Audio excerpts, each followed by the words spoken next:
I got married to Sam Coe. Ooh, congratulations. I didn't know that. You didn't tell me that.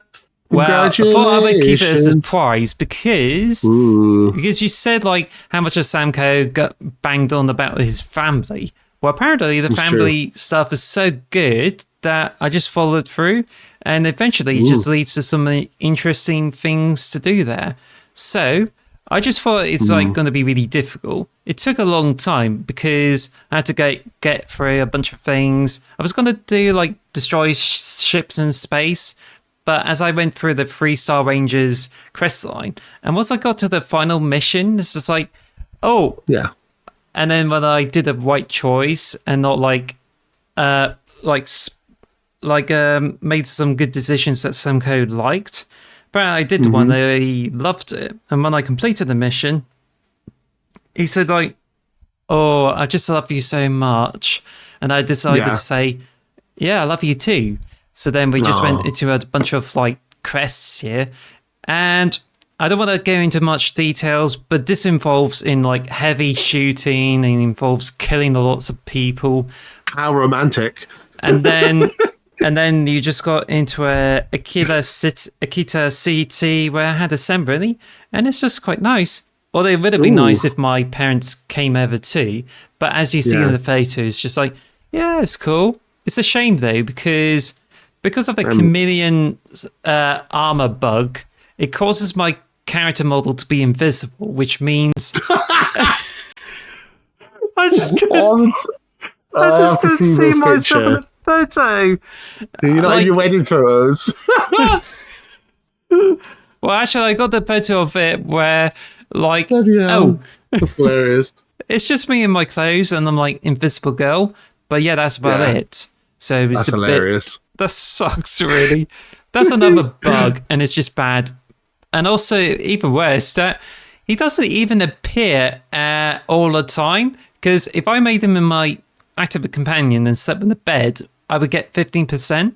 So it's just like imminent. I mean, if he's there, he'll give you an XP bonus. So it'll be quite cool. I don't want to go into too much spoilers because obviously people haven't done it yet. But I'm just curious. So a couple of little things. So you said you got married at Akita City. Is that correct? Yes. Yeah, so I got married in Paradiso, and then did you propose where did you propose?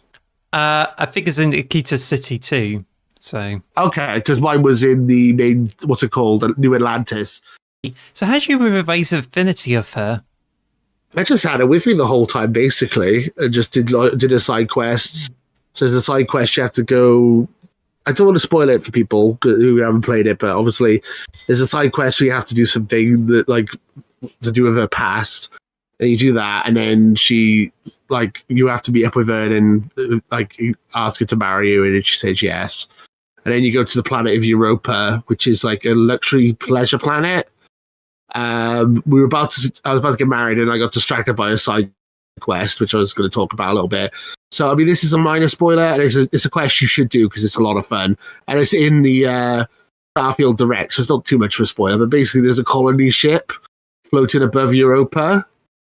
No, Paradiso, not Europa. Paradiso is what it's called.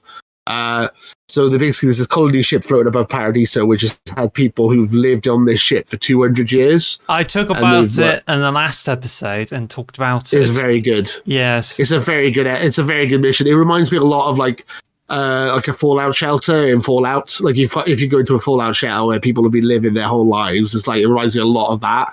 So it does have very Fallout-y kind of vibes to it. Yes. I don't want to say what you basically got multiple options of what you can do. I think I did the right thing, but I can't really tell. Sarah wasn't happy with my choice, but I'm not going to go into too much detail. She was a bit disappointed in me. Sounds as if you brought the crew over down to Paradiso. I did, yes. Because I didn't want to spoil it. But. Because what I did is as I mentioned last week, I got the credits to buy the graph drive, persuaded the guy to give me it for cheap, and I gave them like a ticket to go out of it.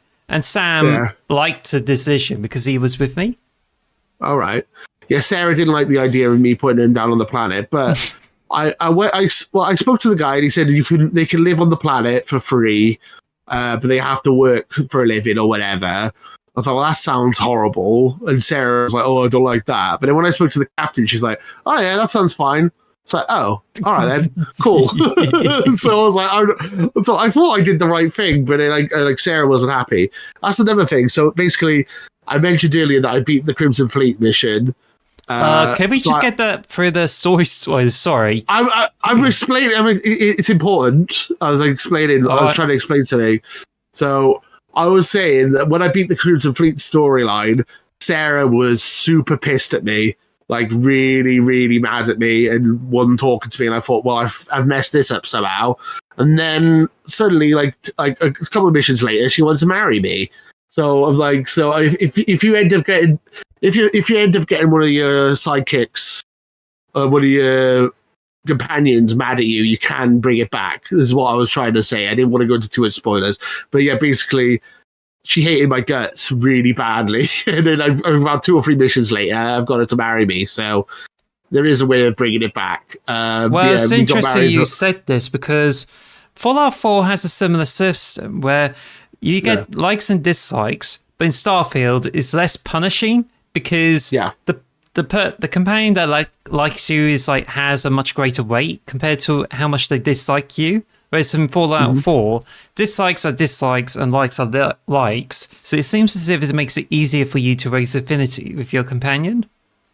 Yeah, it seems like it. I mean, I've not got married or anything in any of these other games. I've not got that far into it, but I see it didn't seem too hard to do.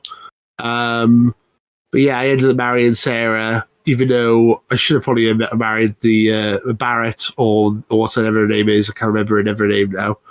The other companion. But Sarah, me and Sarah get along. It's fun, and then you get an XP boost if you marry someone, which is cool whenever you sleep, which is awesome. Yeah, so what you get is you get, instead of 10%, you get 15%, and that's known as emotional security. Yeah. So it's worth doing, really, and it's a funny thing to get done. I felt a bit anticlimactic. It's like, oh, I'm married now. Cool. It was like I just did the mission. I was like, oh, okay. I thought it'd be a bit more to it, but it was pretty straightforward, the mission. So yeah, it's worth doing. I'm not sure if you get different type of marriages for different people, but this one was quite a quiet ceremony with just me and her and some other person, and that was it. It was pretty simple. I made sure I wore a nice suit. I wanted to look nice for my wedding. I suited and booted. I tried to find her a dress, but I couldn't find one, so I just got her a white top, which looked okay, I suppose. You can probably see the picture now. I think I shared it. But yeah, I was our wedding day. It was so romantic. Yeah. But no, it's worth doing the side quests, and yeah. Thank you for listening to the X Marks the Box podcast. Follow us at X Marks Box on Twitter or X Marks the Box on YouTube. And follow us on all audio podcast services. Thanks for listening.